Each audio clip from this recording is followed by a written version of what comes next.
का अहवाल शामिल करते हुए आपको बताएंगे कराची में स्ट्रीट क्राइम की वारदातों में मुसलसल इजाफा। शहर भर में लुटेरे आजादाना तौर पर वारदातें करते नजर आते हैं।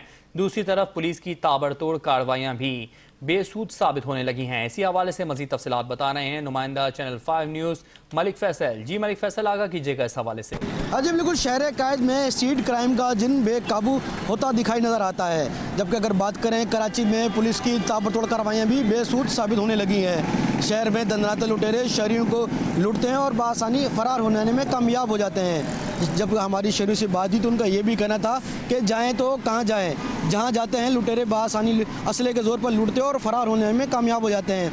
थाने जाते हैं तो दाद रसी भी नहीं मिली जाती। हमारे साथ एक शहरी भी मौजूद है, उनसे जानते हैं। सर यही है कि रात में डर लगता है कहीं जाने को। अब रोजी के लिए बच्चों के लिए निकलना है, कोई इतने वसाइल नहीं है कि अपना कारोबार नहीं है तो बाइक का ही सहारा है। इसमें भी ये होता है, कभी ऐसा होता है कि रात में रोक लेते तो सारा जेब से जो ले आते हैं और टूटा हुआ मोबाइल है वो छोड़ दिया, बाकी पैसे ले आते हैं। और एक दफ़ा तो ऐसा हुआ है कि रोका, छीना, फिर उसके बाद वो मोबाइल दे के चले गए। जी ये शहरी का कहना है कि दंदनाते लुटेरे जो आते हैं ना वो बाइक वाले को छोड़ते हैं ना किसी आम शहरी को, कहीं भी आते हैं वारदात करते हैं और वारदात करके फरार होने में कामयाब हो जाते हैं। जबकि अगर बात करें कराची पुलिस चीफ और आईजी सिंध की जानिब से जो अहकाम दिए गए थे अपने थानेदारों को, जिसमें स्नैप चेकिंग का दौरानिया बढ़ा दिया गया था, लेकिन वो सिर्फ दावे की नज़र हो गए। कराची में जगह जगह इस तरह की वारदातें होना अब रोज़ का मामूल बन गया है। जी